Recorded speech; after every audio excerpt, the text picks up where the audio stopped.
Hi friends, welcome to Tamil Vlogs. இன்னைக்கு நம்ம சேனல்ல என்ன பார்க்க போறோம்னா ஒரு பக்கோடா ரெசிபி தாங்க பார்க்க போறோம். நான் வந்துட்டு இன்னைக்கு கேழ்வரகு மாவும் முருங்கைக்கீரையும் வச்சு பண்ண போறேங்க. சோ அத உங்க கூட ஷேர் பண்ணிக்க போறேன். சோ சிம்பிளா எப்படி செய்யணும்னு உங்களுக்கு காமிக்கிறேன் வாங்க. இதுக்கு நான் வந்துட்டு 1.5 கப் அளவுக்கு கேழ்வரகு மாவு எடுத்து வச்சிருக்கேன். நெக்ஸ்ட் பாத்தீங்கன்னா ஒரு கைப்பிடி அளவுக்கு முருங்கைக்கீரை எடுத்து வச்சிருக்கேங்க. 10 சின்ன வெங்காயம், கருவேப்பிலை, 2 ஸ்பூன் துவரம்பருப்பு, 1 மிளகாய், தேவையான அளவு உப்பு, 1 ஸ்பூன் ஜீரகம், 1 ஸ்பூன் உளுத்தம்பருப்புங்க. ஸோ ரொம்ப சிம்பிளாக குயிக்காக செய்யக்கூடியதுதாங்க. ஏன்னா முருங்கைக்கீரைலாம் போடுறதுனால நல்ல ஒரு வாசனையாக இருக்குங்க. ஸோ இது வந்து ஒரு தண்ணி ஊற்றி இப்போ எல்லாத்தையும் போட்டு நல்லா ஒரு பக்கோடா பதத்துக்கு நம்ம வந்து பிணைஞ்சிக்கலாம். ஸோ நான் வந்து உங்களுக்கு பிணைஞ்சு காமிக்கிறேன் பாருங்கள். ஸோ இந்த அளவுக்கு வந்து நல்லா வந்து பிணைஞ்சிக்கோங்க.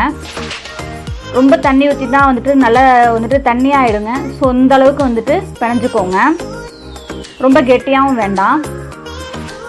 ஸோ நான் அடுத்து வந்துட்டு எண்ணெயில் போட்டு எடுக்கிறது தாங்க வேலை. நான் வந்து எண்ணெய் வந்துட்டு ஆல்ரெடி வந்துட்டு காஞ்சிடுச்சுங்க.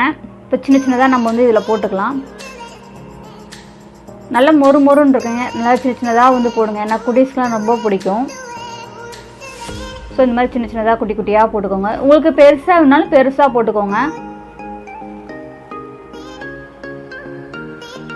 ஸோ கேழ்வரகு மாவு நல்லா கொஞ்சம் கருப்பாக இருக்கிறதுனால நமக்கு எப்படி வேகிறதுன்னு வந்து தெரியாது.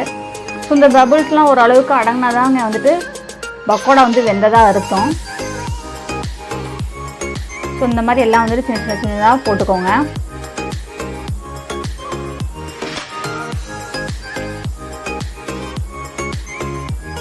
நான் வந்துட்டு உங்களுக்கு காமிக்கிறேன் பாருங்கள் வெந்ததும்.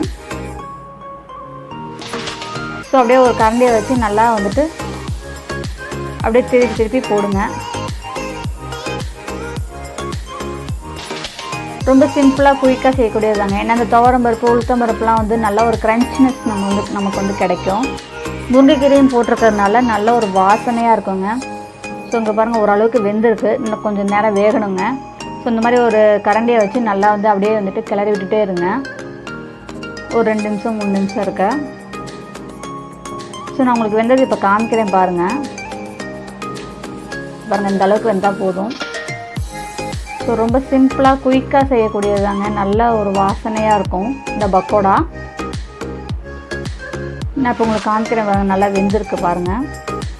பாருங்கள் இந்த அளவுக்கு எடுத்துக்கோங்க. இந்த துவரம்பருப்பு உளுத்தம்பருப்புலாம் பாருங்கள் முருங்கைக்கீரையோட நல்ல ஒரு ஸ்ட்ரக்சர் வந்து நல்லா தெரியும்.